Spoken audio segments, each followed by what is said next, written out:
Glória a Deus. Eu saúdo a amada igreja com a graça e a paz do nosso Senhor e Salvador Jesus Cristo. Agradecendo a Deus, em primeiro lugar, por esse dia, por essa oportunidade. Agradecendo também ao pastor Eudes Lopes pela confiança de nos convidar, estamos aqui nesta noite, nessa tribuna, para transmitir a palavra de Deus nesta noite. Também louvar a Deus e agradeço a Deus também pela vida dele, do ministério local, dos pastores que estão aqui, a Valdemar, a minha cunhada, minha irmã e toda a igreja. Minha esposa também, que está conosco, a Religiosa, que eu já convido para nós louvarmos a Deus com um hino, que tem como título Não Pare. Então, vá à luta, siga em frente, não há por que desistir. Seja firme e seja forte, que você vai conseguir. Não pare, prossiga nessa sua caminhada, que eu sei que é muito longa a jornada. Você vai chegar. Você vai chegar. Pode soltar para a gente não perder tempo, O tempo é muito precioso, passa muito rápido. Vamos louvar a Deus. O ensino é faixa 14. Faixa 14. Som. Aquele primeiro CD que eu entreguei, que tem Flávio Souza. Quero saudar os irmãos com a paz do Senhor, amém? Amém. Estou feliz por estar aqui compartilhando com os irmãos nesta linda festa. Vamos louvar ao Senhor.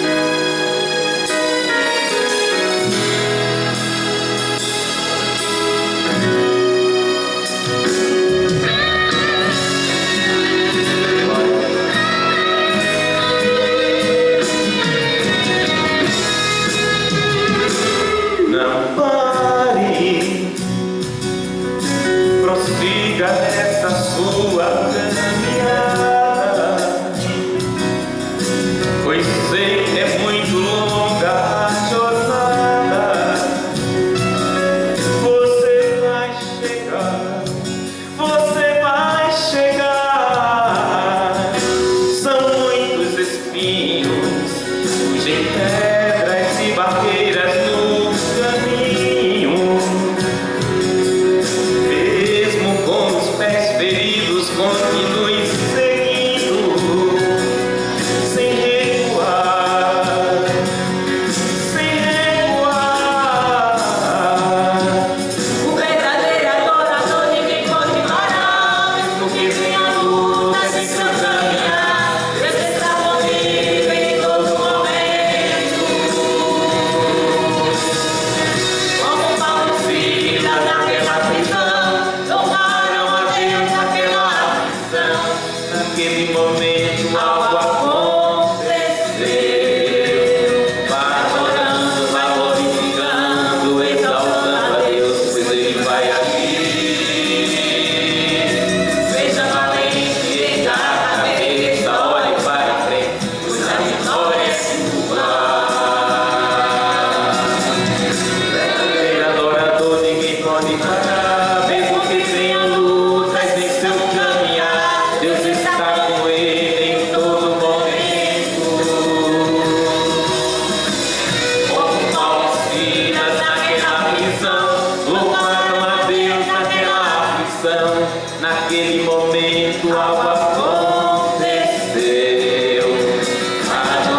deixar para a meditação dos irmãos o versículo de Salmo 121, versículo 1, que diz: os que confiam no Senhor são como os montes de Sião, que não se abalam, mas permanecem firmes para sempre. Amém? Também, essa semana Religioso aniversariou, dia 6 de fevereiro. Está de parabéns, né? Aniversário dela.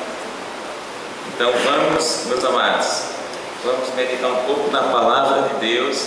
Vamos abrir as nossas Bíblias lá no Evangelho segundo São Lucas, no capítulo 21.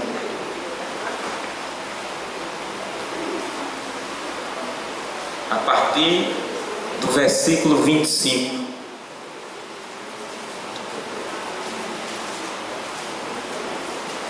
São Lucas 21, 25.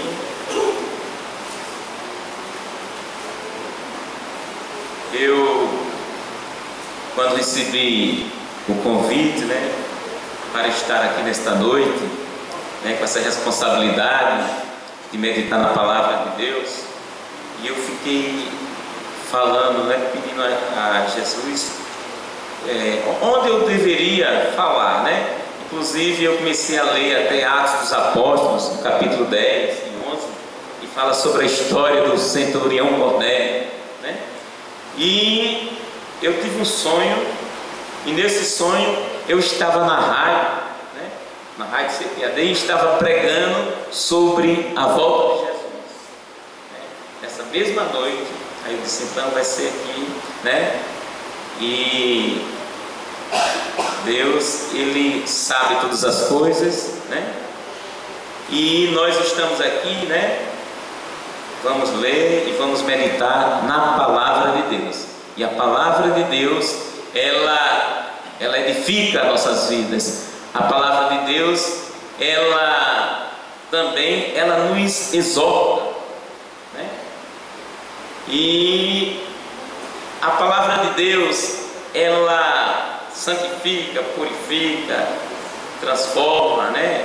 É uma palavra que é viva e que é eficaz. Então vamos lá, Lucas 21, 25 diz assim: e haverá sinais no sol, na lua e nas estrelas, sobre a terra angústia entre as nações, em perplexidade por causa do bramido do mar e das ondas. Haverá homens que desmaiarão de terror pela expectativa das coisas que sobrevirão ao mundo, pois os poderes dos céus serão abalados. Então se verá o Filho do Homem vindo numa nuvem com poder e grande glória. Ora, ao começarem essas coisas a suceder, exultai e erguei a vossa cabeça, porque a vossa redenção está próxima. E ainda lhe propôs uma parábola, dizendo: vede a figueira e todas as árvores, quando começam a brotar, vendo, sabeis por vós mesmos que o verão está próximo. Assim também, quando virdes acontecer estas coisas, sabei que está próximo o reino de Deus. Em verdade vos digo que não passará esta geração sem que tudo isso aconteça. Passará o céu e a terra, porém as minhas palavras não hão de passar. Então eu gostaria que a igreja repetisse o versículo 23, que diz assim: passará o céu e a terra, porém as minhas palavras não hão de passar. Bem forte, mais uma vez: passará o céu e a terra, não hão de passar. Amém? Senhor nosso Deus, nosso Pai, louvado, exaltado e agradecido seja teu nome, Senhor. Nesta hora, Senhor, eu te peço em nome de Jesus, fale conosco, Senhor. Oh, em nome de Jesus, Senhor, abra a porta da palavra nesta noite. Amém. Meus amados irmãos, se nós fôssemos, né, dar um título essa mensagem, colocaríamos o maior acontecimento da história. Porque muitos acontecimentos marcaram a história da humanidade. Quando nós começamos a observar e relacionar, houve a queda do muro de Berlim, que marcou a história da humanidade. Esse falecimento, a União Soviética se desintegrou, esfacelou-se. Hoje nós temos a Rússia e vários outros países, Paquistão, Afeganistão e assim por diante. O avião, o avião marcou também a história da humanidade. O ônibus espacial. Eu lembro-me quando eu tinha 12 anos de idade, em 67, eu assistia muito um filme que tem como título Perdidos no Espaço. Um filme de ficção científica em que o homem estava numa nave espacial. E essa ficção científica hoje é o quê? Uma realidade. O homem, ele tem conquistado muitas coisas, conquistado o espaço. Existe até no espaço estações espaciais. E o profeta Obadias, no versículo 4, ele diz: se subires como águia e fizeres ninho nas estrelas, e o homem tem feito isso, tem subido como águia e tem feito ninho nas estrelas. Quando nós observamos, o homem descobriu o átomo, outras galáxias, fez a bomba atômica, o homem, o computador, computador de bolso. Hoje você anda o seu telefone, celular é um computador de bolso. E foram tantos acontecimentos, 2 grandes guerras mundiais que marcaram a história. O Holocausto, quando eles exterminaram mais de 6 milhões de judeus. Mas teve a derrubada das torres gêmeas, do World Trade Center lá nos Estados Unidos. Isso em tempo real nós podemos ver. Eu lembro-me que eu ia chegando no trabalho, na Caixa Econômica, e estava lá na tela da televisão, eu vi em tempo real o segundo avião derrubando, se chocando com uma daquelas torres. Uma coisa, meus amados, que há muitos anos atrás, quando eu era adolescente, criança, adolescente, aquilo ali era ficção científica. Como é que um homem voar como águia, um homem conquistar o espaço, E tudo isso aconteceu, e tem muito mais coisas que aconteceram. Desastre atômico em Chernobyl, aquele desastre atômico também, aquele grande tsunami aconteceu desastres lá no Japão, quando contaminaram-se as águas dos mares. Até na América do Norte chegou a contaminação com radioatividade. Mas o maior acontecimento que marcou e dividiu a história da humanidade não foi nada disso que foi citado aqui nesta noite. Foi o nascimento de Jesus, o Cristo, em Belém da Judeia, conforme prometido por Deus em Gênesis 3,15.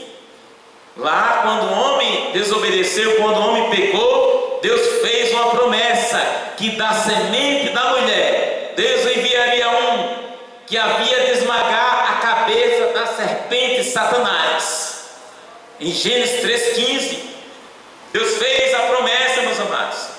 E o profeta messiânico, profeta Isaías, ele profetizou, Isaías capítulo 7, versículo 14, ele disse que a virgem conceberá e dará à luz um filho, e o seu nome será Emanuel, que quer dizer Deus conosco. quando Deus tinha feito a promessa que seria da semente da mulher que enviaria o Messias, em Gênesis 3,15, Deus não tinha dito ainda que seria de uma virgem, mas Deus usa o profeta messiânico, o profeta Isaías, dizendo que seria da semente da mulher, mas que seria de uma virgem.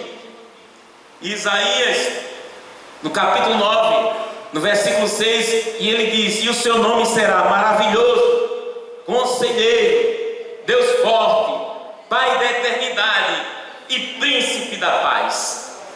E uma coisa interessante é que o nascimento de Jesus, o princípio da sua existência, não foi ali no ventre de Maria.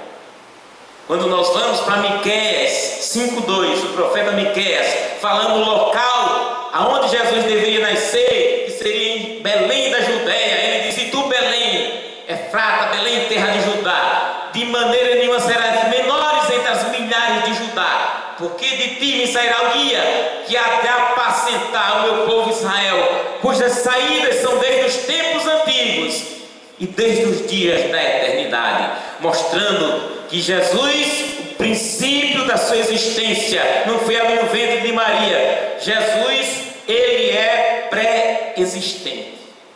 Ele já existia antes da fundação do mundo. E João, para combater doutrinas heréticas, gnosticismo, ebionismo, ele escreve lá em João, no capítulo 1, no versículo 1, que no princípio era o Verbo, mostrando a sua eternidade. É um atributo exclusivo de Deus, incomunicável, eternidade. Ele é eterno, e o Verbo estava com Deus, a sua personalidade, a segunda pessoa da Trindade. E o Verbo era Deus, a sua divindade. Ele estava no princípio com Deus. Tudo foi feito por ele, sem ele nada do que foi feito se fez. E ele ainda diz no versículo 14: o Verbo se fez carne, ele tabernaculou-se e habitou entre nós. Glória a Deus. Então, meus amados, o maior acontecimento foi exatamente o nascimento, a vinda ao planeta Terra do nosso Senhor e Salvador Jesus Cristo, o Deus homem e homem Deus, pois Jesus, ele é 100% homem e ele é 100% Deus, e ele não perdeu nenhum dos seus atributos. Ele é onisciente, onipotente, onipresente, pré-existente, ele é eterno. O início da sua existência não foi ali no ventre de Maria. E este grande acontecimento terá uma segunda fase, dividida em 2 grandes momentos, quando Jesus voltará no mar para ser escarnecido, humilhado, maltratado, zombado pelos homens que ele criou. Porque tanto João como o apóstolo Paulo, escrevendo aos Colossenses, ele diz: porque nele foram criadas todas as coisas que há no céu e na terra, visíveis e invisíveis, trono, dominações, principado, potestade, tudo foi feito por ele, por intermédio dele e para ele. Aleluia! Ele criou todas as coisas, porém ele virá com poder e glória que pertence unicamente a ele. No primeiro momento virá para arrebatar a sua igreja, e no segundo para estabelecer o reino milenar aqui na terra. A segunda fase desse grande acontecimento já está às portas, pois o próprio Jesus afirmou a seus discípulos os sinais que já estão aí, bem visíveis aos nossos olhos. Pois os dias são difíceis e trabalhosos, como falou o apóstolo Paulo, 2 Timóteo 3:1, que ele diz: os últimos dias, os dias serão difíceis e trabalhosos, porque os homens serão amantes de si mesmos. A natureza geme com dores de partos frequentes e intensas. As marcas da destruição estão em todos os lugares, nos 4 cantos da terra: desmatamentos indiscriminados, queimadas, rios e mares sendo poluídos por esgotos e por produtos químicos que são lançados pelas indústrias e pelo próprio homem. As nações estão em angústia. Chegou a apostasia, a violência, a imoralidade, corrupção, escândalos, o homossexualismo, o pensamento do homem pós-moderno, materialista, hedonista, esse pensamento do homem relativista, que não acredita na verdade absoluta que é a Bíblia Sagrada. anticristão, cético. Eles não conseguem enxergar os fatos. São como cegos que não conseguem ver a luz do dia. Vivemos tempos trabalhosos. Assemelha-se à figura de um grande terremoto para ilustrar o período que nós estamos vivendo. Mudanças de todos os aspectos, quer físicos, socioeconômicos e culturais, rompendo fronteiras, trazendo insegurança para a nossa geração. Impõe-se uma nova moralidade, quebra-se a ética, quebra-se a moral, os valores morais, põe-se por terra marcos antigos que firmaram os nossos pais. O ser humano está fragmentado, desestruturado, perdido, em oposição a Deus. Os preceitos de Deus são quebrados, são distorcidos, os valores são invertidos, tudo é relativo, não existe uma verdade absoluta, mas nós que somos cristãos, nós temos a palavra de Deus, que é a única regra de fé e prática, código ético e moral para os cristãos em toda a face da terra. Não existe para eles uma verdade absoluta. Chamam o certo de errado e o errado de certo, o mal de bem e o bem de mal.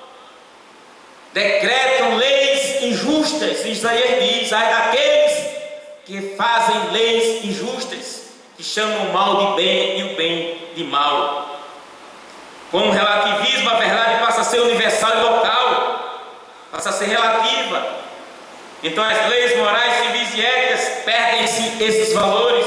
A família está sendo desestruturada, está sendo atacada, profana-se o sagrado, o puro mistura-se com o impuro.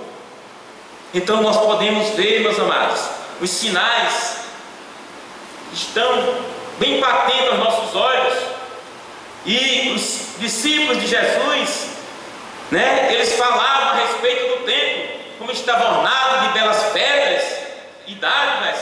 E Jesus disse: não vejo tudo isto em verdade vos digo, que não ficará aqui pedra sobre pedra que não seja derribada. E essa profecia de Jesus cumpriu-se no ano 70 depois de Cristo, quando o general Tito invadiu Jerusalém e destruiu a cidade e destruiu o templo. E os judeus, muitos foram mortos e foram espalhados pelo mundo, foram para a diáspora. E eles perguntaram a Jesus: mestre, quando sucederão essas coisas? Que sinal haverá da tua vinda e do fim do mundo? E ele disse: vede que não sejais enganados, porque virão muitos em meu nome dizendo eu sou Cristo, e enganarão a muitos. Então surgirão falsos cristos, falsos profetas, e isso nós temos observado, meus amados, que já surgiram falsos cristos e falsos profetas em várias partes do mundo. Inclusive no Brasil nós temos um que todo mundo conhece, aquele que se diz Jesus Cristo em Rio, E tudo isso está sinalizando para a volta de Jesus. O macroecumenismo, o ocultismo. Mas Jesus também, ele falou: quando ouvirdes falar de guerras e revoluções, não vos assusteis, pois é necessário que primeiro aconteçam essas coisas, mas ainda não é o fim. Então Jesus falou que haveria guerras e rumores de guerras, fomes, pestes e terremotos em vários lugares. Haverá grandes terremotos, epidemias, fomes em vários lugares, coisas espantosas e também grandes sinais dos céus. Gostaria de citar apenas um grande terremoto que atingiu o Haiti. Inclusive, aqui o exército brasileiro foi lá para ajudar. No Japão também, que causou um grande tsunami, arrastando casas, pessoas, automóveis, destruindo as usinas nucleares, que chegou a contaminar o mar. Tragédias têm assolado a humanidade. Brasil, há pouco tempo nós vimos uma em Mariana que contaminou o Rio Doce, que tornou-se amargo. E agora nós estamos vendo uma tragédia de Brumadinho, quando centenas de pessoas morreram naquela barragem, que se rompeu. A fome tem assolado o mundo pós-moderno, do avanço científico e de grande descoberta na física, na química, na biologia, dos alimentos transgênicos, dentre outros. E o mundo, meus amados, vive com as epidemias que têm aumentado, surgindo novas doenças, e as que foram exterminadas ou erradicadas, elas estão voltando, como é o caso da malária, a varíola, tuberculose, cólera, o ebola e tantas outras doenças que têm surgido, a AIDS, mais de 100 tipos de câncer, o vírus H1N1 da gripe do frango, a dengue, um simples mosquito que tem picado as pessoas e tem trazido outras doenças como o Zika, a Zika, chikungunya, síndrome de Guillain-Barré, por causa de um simples mosquito que tem dizimado centenas de pessoas. Então tudo isso está mostrando, sinalizando a volta de Jesus. Mas Jesus, ele fala uma coisa bem interessante: de todos sereis odiados por causa do meu nome.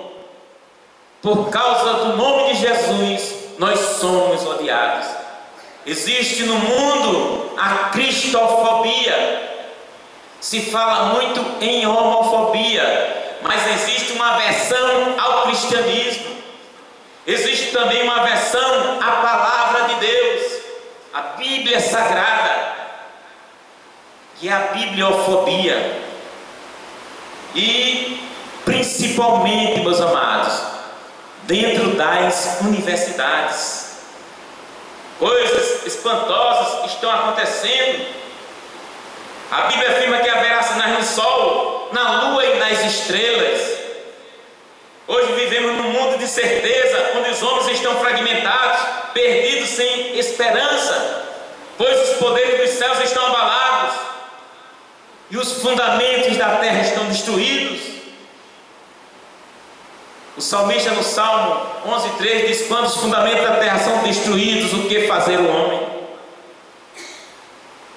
As estruturas sociais, pois o homem tem zombado de Deus, tomado seu nome em vão. As consequências estão aí, com as leis da natureza feridas e a manifestação do juízo de Deus sobre todas as nações.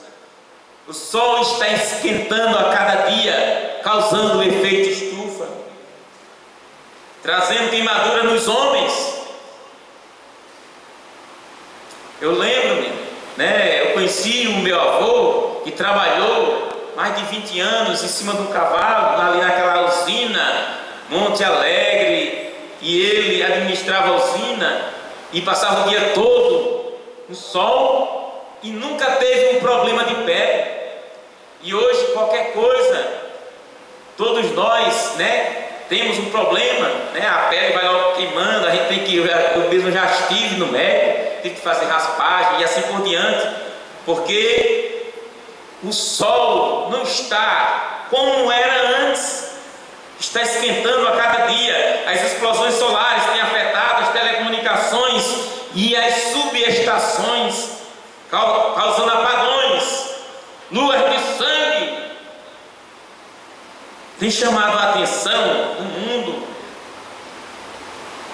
Tem caído os meteoritos, aquelas estrelas cadentes, quando há pouco tempo caiu na União Soviética, ali na Rússia, e mais de 1000 pessoas ficaram feridas. As vidraças dos prédios foram destruídos com os fragmentos daquelas rochas incandescentes. Tsunamis,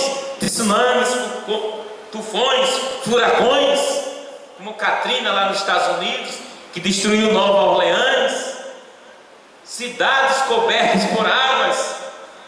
Deus está alertando o mundo com as catástrofes. A natureza está gemendo, meus amados, com a ação predatória do homem que agride constantemente, quebrando o ecossistema e desequilibrando o meio ambiente, onde as marcas da destruição já é perceptível, pois a ambição pelo capital tem levado as pessoas a derrubarem matas e florestas, rios e mares, né, sendo destruídos, destruindo a fauna e a flora. Então, mas a Bíblia fala também que a ciência iria se multiplicar. E quando nós vamos para Daniel 12:4, ele diz que nos últimos dias muitos correrão de uma parte para outra e a ciência se multiplicará. E quando você vai para o aeroporto, para a rodoviária, você vê o movimento das pessoas correndo de uma parte para outra. E o interessante é que esse conhecimento tem se multiplicado a cada dia. A ficção científica torna-se realidade, pois os foguetes e as naves espaciais cruzam os céus, num mundo sem fronteiras. Então, o profeta Naum afirmou em Naum 2:4 que nos últimos dias os carros seriam velozes como relâmpago e seus olhos como tocha de fogo chocando-se nas praças. No contexto do profeta, quando Deus deu a visão de um automóvel, de um carro, então o que ele conhecia mais veloz era o relâmpago. Então ele escreveu naquele contexto dele a velocidade do carro, né? E ele escreve: os carros velozes como relâmpago, correndo de uma parte para outra, seus olhos como tocha de fogo chocando-se nas praças. Então o que ele conhecia, o farol, que ele poderia descrever ali, era uma tocha de fogo que ele conhecia. Então, o automóvel, os faróis do automóvel, ele fala em tocha de fogo. Um outro sinal é a pregação do Evangelho em todas as nações. Está lá em Mateus 24:14. E disse Jesus: e esse Evangelho do reino será pregado para testemunhar a todas as nações, então virá o fim. Muitos missionários estão se dispondo a levar o Evangelho a todas as nações, nos 4 cantos da terra. A missão além tem um projeto chamado Visão 2025, que tem como objetivo a Bíblia em todas as línguas até o ano 2025. Nós já temos a Bíblia, meus amados. Ela completa ou em parte já em 2.600 línguas e dialetos.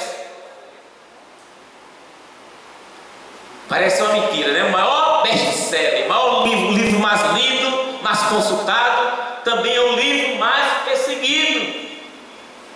Mas é um livro que sempre está na lista dos maiores best-sellers. A iniquidade tem se multiplicado, e por se multiplicar a iniquidade, o amor de muito esfriará. A Bíblia diz.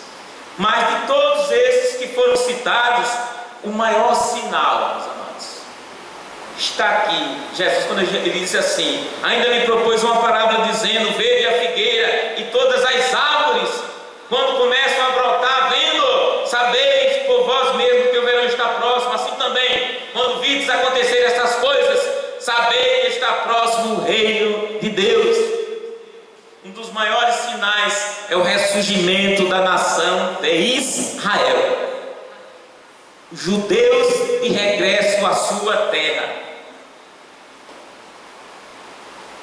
que teve cumprimento histórico, político e profético oficializado em 14 de maio de 1948. No dia 29 de novembro de 1947, o chanceler brasileiro Oswaldo Aranha, ele colocou em votação esse projeto, essa causa sionista, atendendo ao apelo de todos os sionistas do mundo. O sionista o amor, o movimento Amor por Sião. O brasileiro, ele colocou em votação a questão judaica. 33 nações votaram a favor, 13 votaram contra e 10 se abstiveram. E Israel volta a ser uma nação em um só dia, conforme profecia bíblica do profeta Isaías 66:7, quando ele diz: poderia nascer uma nação em um só dia, eu abriria madre e não faria nascer. Israel está de parto e já deu à luz a seus filhos. E ele, atendendo esse apelo, Israel volta a ser nação. Foram mais de 1.800 anos na diáspora, espalhados por todo o mundo sem uma pátria. A cidade desolada, deserta, mas hoje está bem edificada, bem fortificada, inclusive com um dos maiores arsenais de bomba atômica do mundo. Portanto, devemos manter a atenção redobrada daqui por diante na nação de Israel, que foi cortada do mapa por não haver dado fruto. Israel é o olho do universo. Israel é o relógio profético. Israel é o centro do mundo, é o cálice de tontear, é a pedra pesada para todos os povos, conforme escrito lá em Zacarias, no capítulo 12, no versículo 3. Quando Davi Ben-Gurion leu a Declaração de Independência há 70 anos passados, uma nação tão jovem, tão pequena, mas indestrutível, conforme o que está escrito em Amós, no capítulo 9, os versículos 14 e 15, que diz assim: mudarei a sorte do meu povo Israel, reedificarão as cidades assoladas e nela habitarão, plantarão vinhas e beberão seu vinho, farão pomares e lhes comerão fruto, plantá-lo-ei na sua terra, e dessa terra que eles dei já não serão arrancados, diz o Senhor teu Deus. Meus amados, não adianta Ahmadinejad dizia que ia arrancar Israel do mapa, não conseguiu.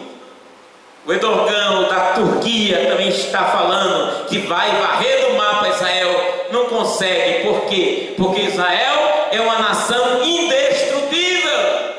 Deus peleja por Israel. Em 1948, quando Davi Ben-Gurion leu a Declaração de Independência, os árabes, eles invadem Israel, começa a guerra da independência. Foi um ano de guerra.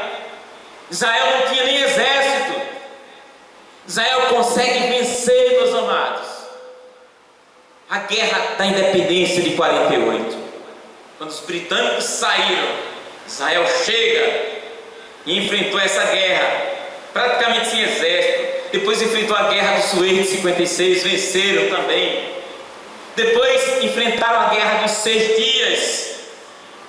Israel precisava conquistar Jerusalém Oriental. Israel, quando a ONU votou a causa sionista, Israel voltou a ser nação.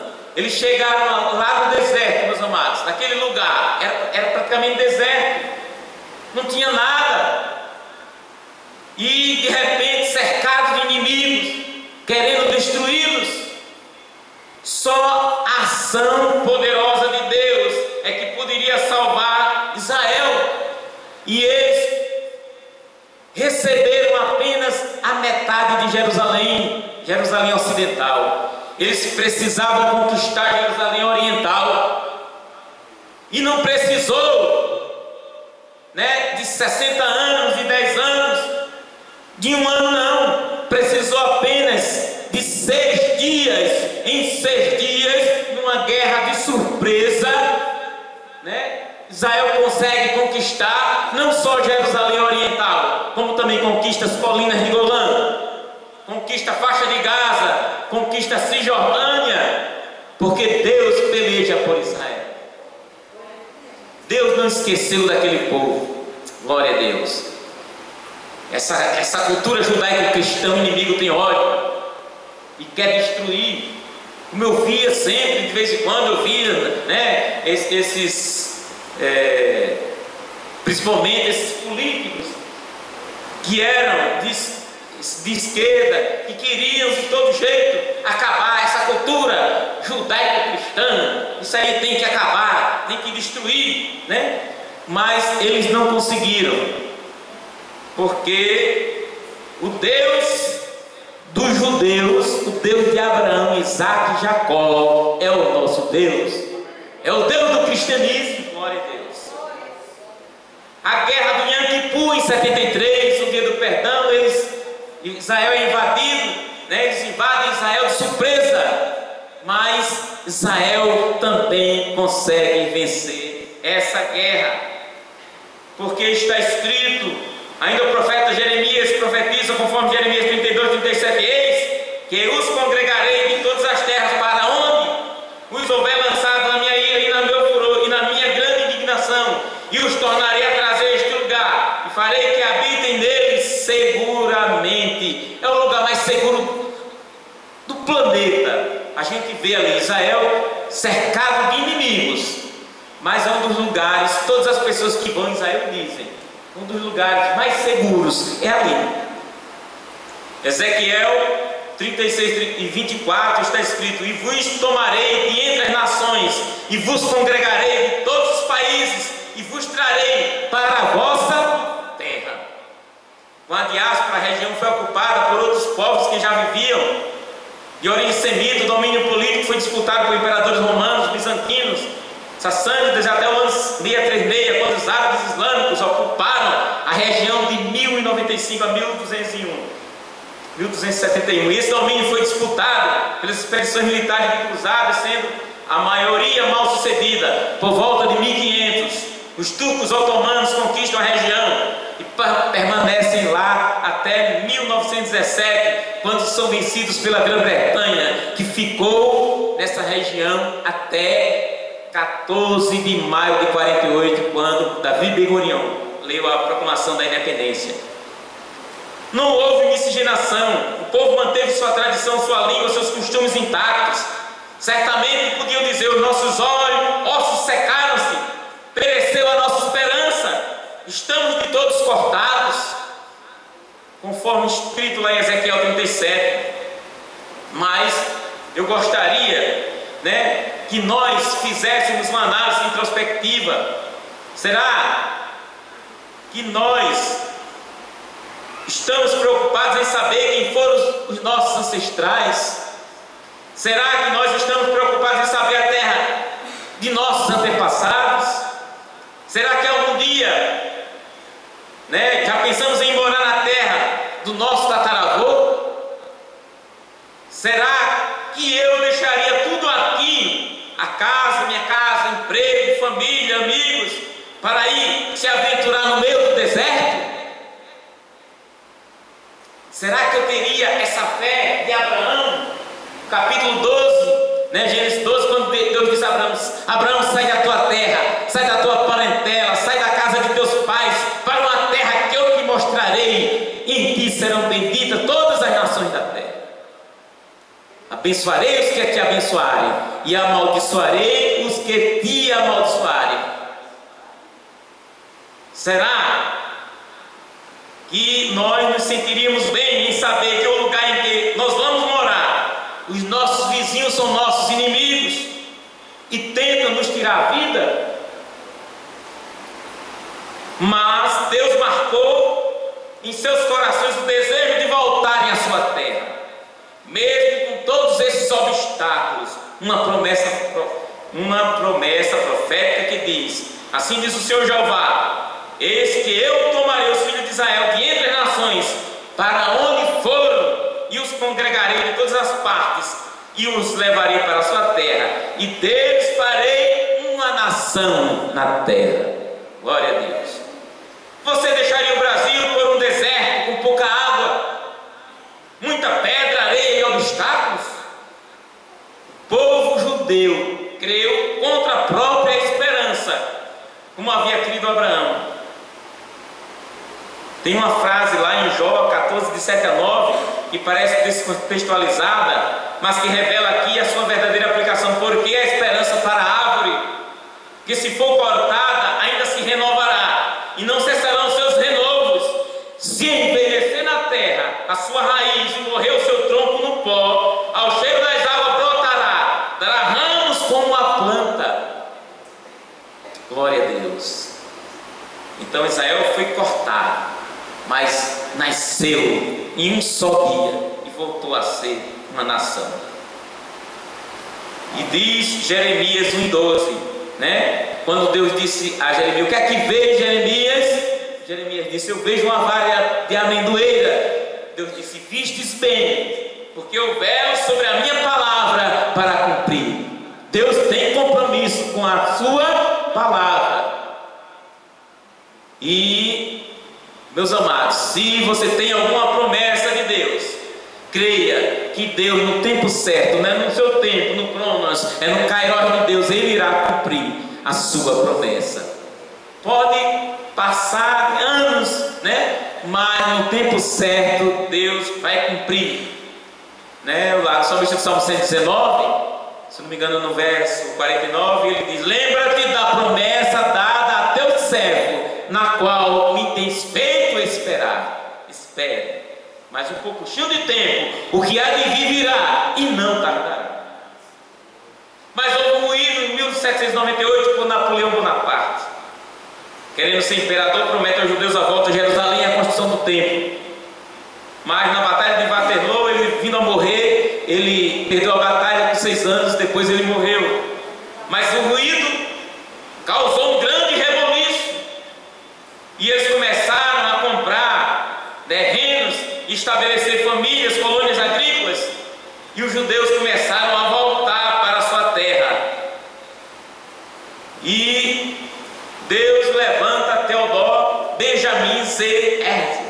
Em 1896 ele envia um apelo ao mundo com um livro intitulado Estado dos Judeus, e consegue reunir um ano depois, em 1897, na Basileia, na Suíça, 250 delegados de diversos países, de 24 nações, quase o número de ossos de uma criança, com uma cobertura internacional de 25 repórteres. No final ele faz uma declaração que foi uma profecia que se cumpriu cabalmente, e ele escreveu assim: daqui a 5 anos, no final desse congresso, lá na Basileia, na Suíça, ou 50 anos, Israel será uma nação. Eu fundei em Basileia o Estado judeu. Ali eles escolheram a bandeira, uma estrela de Davi, e um hino à esperança, né? O hino de Israel. Meus amados, então a Bíblia diz: olhai para Israel. Estou finalizando, o tempo já, né, esgotou. Jesus logo voltará, e esse será o primeiro momento da segunda fase do grande acontecimento da história, já anunciado pela palavra de Deus e pelos cristãos no mundo inteiro. Sim, Jesus virá arrebatar sua igreja, formada por judeus e gentios. Estamos na dispensação da graça, e nessa dispensação, para ser salvo, é necessário aceitar Jesus Cristo como único e suficiente Salvador e Senhor. Judeu e gentio, na dispensação da graça, precisa aceitar o Evangelho, né? E a Bíblia diz o quê? Né?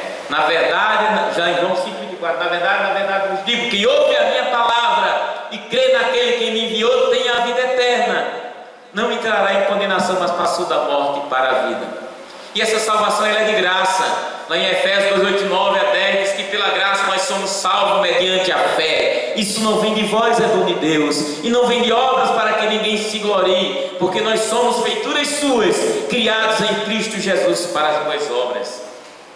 E nós precisamos, meus amados, enquanto é tempo, Porque a Bíblia diz lá em 1 Timóteo 2,5 que há um só Deus e um só mediador entre Deus e os homens, Cristo Jesus, homem.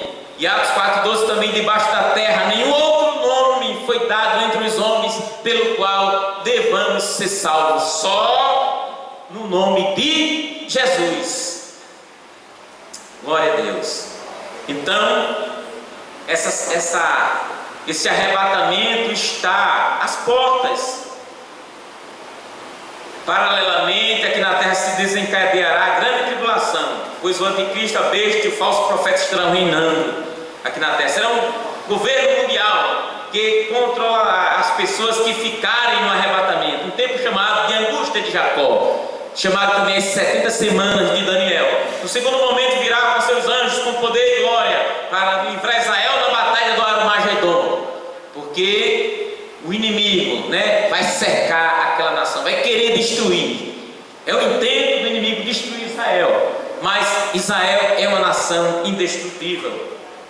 Mas Jesus virá com a sua igreja, com seus anjos, para livrar Israel, para julgar as nações, lançar o anticristo, o falso profeta no lago de fogo e enxofre, e prender Satanás por 1000 anos, para estabelecer aqui na terra o reino milenário. E eu quero encerrar com Apocalipse 3:11, que diz assim: eis que venho sem demora, guarda o que tens, para que ninguém tome a tua coroa.